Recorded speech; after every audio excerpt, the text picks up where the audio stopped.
What's up everyone, Sundown here, and today we're going to take a look at an Oceanic invasion as the boys from Down Under were able to take home the top spot in NAEast. This 16 elimination victory royale helped push them into the lead and then give them the momentum to hold it. Shyowager and I are going to break down what went down under. So we're going to start with where they're dropping, and just so we can get some clarity right away, I know the names up there look a little interesting, but Yoinkmeister is Parpy, Clean Tigers is Zore, and then King Hitter is Jalen. So what we're going to see right off the start here, Shy, is they're actually going to do a pretty decently spread split drop that splits across from the factories all the way over towards kind of that like Lucky Bridge area. Yup, in these coming weeks of the FNCS, a lot of teams have realized that the snow area of the map is really abundant in loot. So flex dropping over Polar Peak or just flex dropping over Yonder, Shifty, and Chair is an option that a lot of chairs are taking in and gives you a little bit of flexibility and more coverage on loot on that side of the map. Though the one interesting kind of thing I think about this split drop is the absence of drift boards on your rotation path. You are only going to go across maybe one potential spawn by them, which really limits your rotation options. But you can see right away Jalen actually is able to spot and land on a llama right over by kind of that grouping of chairs and then the extra house there, which is going to just give them a huge infusion of loot right away. And honestly, I think the biggest part of the llamas is that you don't have to sit there and farm so hard. The instant infusion of 1500 mats across the board is so strong. So one thing as well with that time savement, with mobility, you mentioned there weren't as many hoverboards on the map. There's no zip lines in this week enabled as well. So a lot of the time you have to use to get from small POI to POI is so important and crucial when you don't have that offer and coverage of mobility. Yeah, and the zip lines are really what enable a lot of the top-down mobility over there, not burning your mats in the rotation. As you can see, they move into Shifty, and then Clean Tigers right away actually catches somebody out on a drift board and is able to get them down. But he's so far separated from the rest of his team. That's the one thing we talk about with these split drops, how your teammates end up in a far away. So despite getting a 95 pump there, he's not able to create enough distance.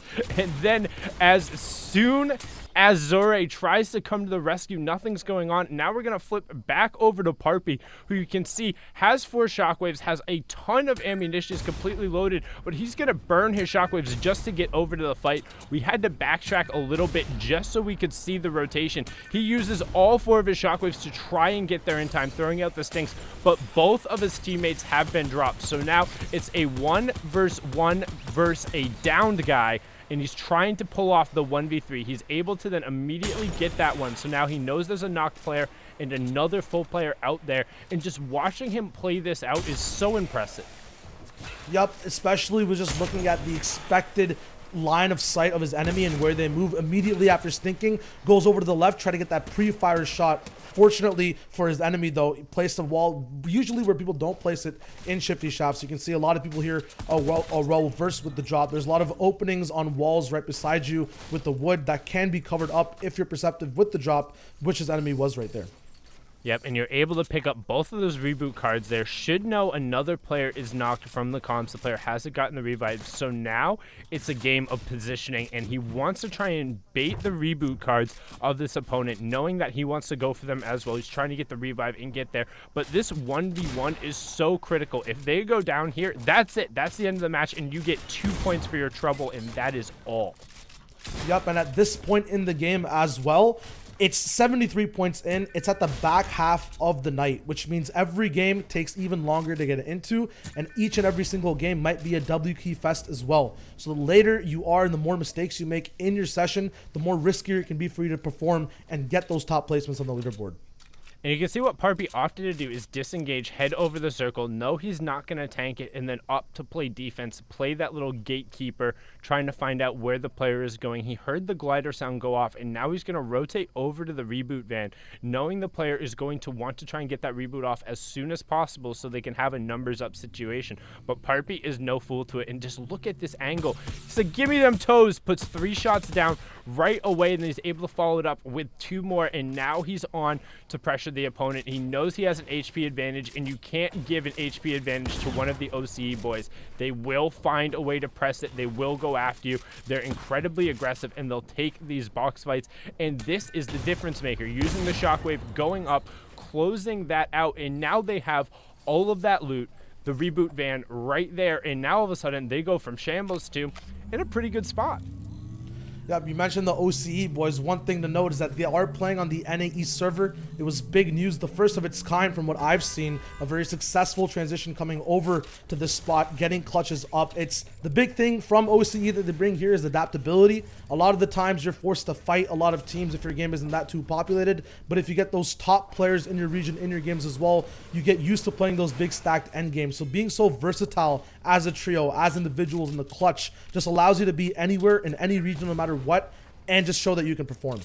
And you can actually see they're going back into the storm to get their old loot, using the shockwaves, knowing they'll have enough heals, particularly after they won that fight out. You can see them in the bottom right-hand corner, just looting up in the storm over there. So not too worried about that, going to get all the resources, get their old loot back, say, hey, we're geared up, no problem there. And I know you mentioned it, saying this is the first time. We've seen Parpy play over here before, but it was with Volks and Slayer in their pre-World Cup boot camps, and they actually did pretty well in the Trios Cash Cups. I know that Tfue and Cloak ran into them a number of times, and we're like, oh my god, these guys they have to be stream sniping me. It's like, no, that's how they play. It's not they need a tag to go after you. They saw a pixel move, so they're going to fly at you because they think they're better. And right now, in particularly the FCS format and in open kind of tournaments, that's really good because these guys are good enough to fly at most players. Yep, we saw it at Worlds as well with King. It's that whole international regional difference in play styles from region to region. You know, NAEast being more of a region that's very clustered with so many good trios being able to practice at, you know, a lot of the time. But, you know, regions like OCE, the smaller regions with smaller player pools, you have to have your W key on. You have to capitalize, as you said, Sundown, any pixel that moves on your screen. Yeah, and right now we're just watching the safe rotation. So from Shambles to Reboot, able to now get all of their loot back, and then you utilize the launch pads that were over there to just make a safe rotation. And this is honestly just as important as some of the other parts. That's why we're not going to jump cut over this, because after you get that, the key now is getting your positioning for the rest of the lobby, and this is going to dictate a lot of the control and what they get. And also on their path, they're making sure they're taking shots towards other opponents, keeping track of where people are, and even picking up a mushroom or two to cap off on shields. Yeah, this is a very interesting decision to kind of shoot from in storm behind the actual opponents who have zone closer to you. It kind of makes them invest their mats and actually slow down. As you can see, the only person not shooting right now is their point man, who's actually gaining ground. It's Tigers, actually, Zore, who's going to be at the same point, if not, as you can see on the minimap now, further ahead. So very cool strategy in terms of macro play on movement on the map, using your shots for actual positioning that you might not see from the get-go. Yeah, and that's one of those, like, we talk about every little plays mattering. One, obviously, the 1v3 clutch at the start by Parpy to clean that up is a huge play that matters. But even here, just getting these little rotations, getting into the zone that much more, and using the mount in there to break up. Because right now, they would typically be pinned in the target of a lot of teams. But because that little hillock is there and they got that forward rotation, it was a good move. And we actually see an Elim being picked up. They're able to throw some grenades over their jaw, and throwing 2 grenades in and sneaking them just inside that bubble shield to pick up an Elim over there. So they're going to retop off again, and now all of a sudden they're sitting at 4 Elims. Pretty much everyone is at close to 100 effective HP. If not, they're at 175, and they're edging in towards the first placement points that occur at top 12. Yeah, mid-game and early game is all about controlling the map. The big thing people don't realize when you get these early eliminations is you get all the loot from so many POIs and all the pressure that individuals drop down coming from those POIs. So it's kind of like, picture yourself and your loot pool and your trio as a puddle. The more you take in other people's puddles, you're kind of aiming to have a big lake of information and loot available to you. So these guys have about 2 trios worth of loot now to move forward with, and the pressure from the south side of the map. And particularly as you move into these later game scenarios, you're able to then kind of use those puddles and to like expand further out, right? I think a prime example of this is anytime you end up watching Vivid when he's playing in duos or in trios, is he's very conscious of, hey, how many mats we got? Hey, we got an elim, we have 300 extra mats, let's branch up about 3 more layers, make sure we spend those, or hey, let's branch out like 150 mats in each direction so we know if the zone pulls either side, we're able to go. And that's kind of putting out little streams to then move into the next one. I like this analogy. I could roll with this. Yeah, it's like a trickle upwards, in the entire economy of basically the game. It's very interesting to see if there was like a graph as to who picked up what elimination all the way to the top. It'd be cool to see that entire lifeline of the game happen and where the resources actually were. So I'm actually kind of going to plug something here. I don't know how many people have taken a look at it, but when you go in and we pull a lot of this game footage from the server replays, and when they're live, you can go and watch any of these guys' perspective. But there's one interesting new camera on there called the, I believe it's the battle map. Or the hero, and it's just like you get to see where everyone has kind of been the entire time of the game, where they pass through, what engagements happened where. And I love just at the end of the game, after going through a VoD review, just pulling up that battle map and then running back through at like 4 times speed. It's just so interesting to see how everyone has moved around and they're able to see the different engagements. And right now what they're doing is they're posted up on the side, they know they have their positioning, and they're just waiting. They want to see where next zone pulls because they're aware a team is directly above them, and now they are in the zone. So the decision is, do you go up or do you just chill and wait? 4 more trios need to drop before the placement points end up coming through, and it looks like they're trying to draw up the old Solari grenade play right now. Yep, one big thing about the grenade play and this position in general, the quieter you are, the less edits you make, the better it is overall for you. Now the ping comes in, now comes the setup. Let's see if it picks up and gives them anything or actually lands properly. It's not exactly 65 meters or 56. I don't know the exact number, but we'll see if the teamwork works out here. So yeah, they're trying to line up for the 65, but I think one thing they're not accounting for is the distance and verticality change. You're supposed to be on even ground for that. So unfortunately, a little short going through there, giving up the positioning and now drawing the attention of that team. So what are they going to do? They're going to go back to just hanging out in the cones, using that pre-edit to look through and make sure they aren't being threatened. They know that they had the builds up previously on the backside of the mountain, and they'd rotated through there with no other teams. So they can be reasonably sure that nobody's going to sneak up behind them there. So most of their attention is going to be on this team directly above them. Yeah, pre-scouting is 100% the best thing to do. One thing they're doing right now as well is splitting up loot and heals properly too.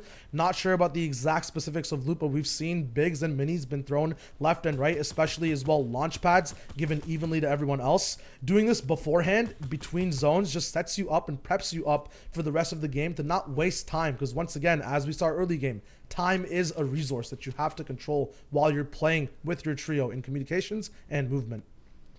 And it almost has a compounding effect on time where you taking 5 seconds early might only save you 2 seconds in a later game, but the 2 seconds in a 5th or 6th zone situation is so invaluable. Like the amount of time you spend kind of in these competitive matches in the mid and early game, I don't want to say not doing anything, but more so preparing yourself.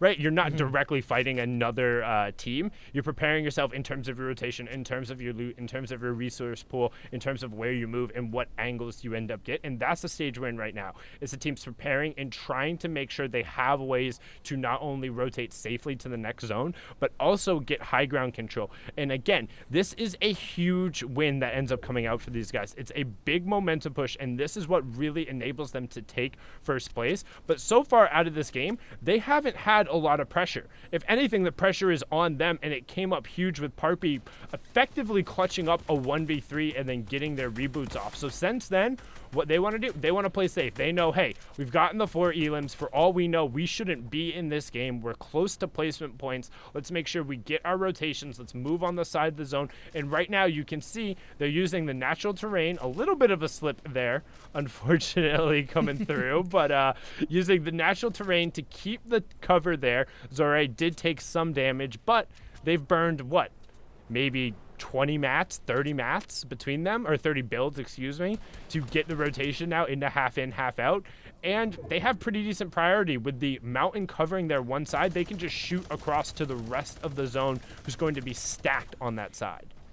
Yep, they're prepped for it 100% as well. We're seeing the 2-1 split happen again. So with the efficiency of mats, we also see the efficiency of movement. We have Jalen up top looking at anything that can possibly happen for him to capitalize on with his team to save even more mats, because that's the kind of game plan right now. You talked about not doing anything. That's what the bad trios basically do in mid and early game. Those who are not looking out, doing these types of splits, gaining information all the time. Yeah, they could all be boxed up in their cell phones doing whatever they want to do, waiting for end game, but that's not how you win. That's not how you set yourself up for recycling mats. When people start losing games, these are the moments are basically set apart why you win or lose. You got to go back and see exactly where you came from. Did you get all the information possible? Did you link up and split at the proper times as well? That's the biggest thing. I feel like most people, when they go in their VoD reviews, they look like, oh, if in this box fight, if I had edited here instead, then like I would have won that fight. I'm like, yeah, sure, that's fine, but how did you rotate to end up in what is effectively a 50-50 box fight? Not saying you can't win your box fights most of the time, but when you're at this level playing in NAEast, one of the most populated servers at 75 plus points in the final round, like every one of these players can box fight. There's nobody who you're going to take 100% of your box fights against. And if you are, you're one of the best players in the world. And even then, you're not going to get that because of how the game works and how trios function. You're not going to get the opportunity to always have the individual skill better. And right now you see the low launch pad coming through, and they're getting zone priority. They're now on the far side of the zone and have the ability to go up for height. So they're going to take a second, make sure they shield up, and now they're going to look back on the rest of the people who had to rotate late from the high zone but got stuck with the maximum deploy zone. So now all of a sudden they're on edge of zone with height and just raining down shots. Yep, this is not random height either. You could notice that while Zore was looking for the launch pad and the specific edit, his two teammates were actually looking ahead at the zone exactly as to where they could land. We'll take a top-down view of this height right now and see how they control it while they move forward. And this was so clean going out there from Zore. His teammates didn't even notice that the height had gotten rocketed out. He was able to catch it before the destroy animation could happen. So their tarp, they stayed, wanting to make sure that we saw the clean build hold from Clean Tigers, aka Zore, to now keep them into high ground. Unfortunately, now they do get dropped back down, but because of the split you talked about and one person covering the backside of the zone, they're able to maintain high ground on that side as they challenge up, and now they still have all three of the angles. Look as you pan back out. Everyone is firing down. You have RPGs going out, and this is textbook high ground control in trios particularly. You always have to have somebody who is able to stay back and connect, because there's so many different ways to threaten down, but you need to maintain fire angles. As now we hop back on board with Zore's perspective as he's able to pick up another elim, and he pushes in to the top 12. So placement points coming down, top 9 trios left, top 8 as well, and now it's chaos because they're fighting down towards the backside. But look what happens. The rest of his teammates are still up on that high ground. Yep, the coolest thing to notice, it's kind of like their tune or their specific melody and soundtrack. No matter what, it's always a 2-1 split done dynamically. You'll always see either two people on height, one person a little bit lower. Usually it goes right. Right now, unfortunately, it looks like Jalen goes down. It's a 2v1 or 2v the match scenario, but they're always kind of flexing and moving as to if someone has to move down, two people are up. Now it's that old duo strat. Everyone's had so much experience playing this on the box side with top-down heavy pressure coming from up top, even staying in the zone a little bit, actually going down. Now it's a full clutch. Parpy goes down. We'll see if these guys will be able to clutch it out. Obviously we know, but looking at the left side peak as well, insane just game sense as to being in position. It's going to be a 1v1 at the moment now for the actual win. It's 4 whole points to get. It's a lot of momentum to keep as well. It's going to be, I think, an RPG versus a shot. Very smart, knowing exactly what to expect. Sundown is just clean splits and clean gameplay. Clean splits, clean gameplay coming out from Clean Tigers, aka Zore. And then also look at the spread of elims, which was very typical from these guys. Not any one player necessarily carrying the weight, but 6 coming out from Zore's, 5 from Parpy, 5 from Jolin, and the Victory Royale pushed them up to 102 and allowed them to carry out the rest of the day. They closed out their back 4 matches with 3 Victory Royales and a second place and 37 elims, and this 16 elim VR was what really gave them a lot of that momentum. Yep, they're just absolutely fluid like water that can mix well exactly with everyone and taste good in their trio. It's just great resource management, great splits, and just a great showing of what OCE's been up to on a region that's a lot more populated and harder to play. Thank you so much for watching, and hopefully you guys enjoyed this VoD review of the Down Under Invasion. We'll see you guys on the Battle Bus.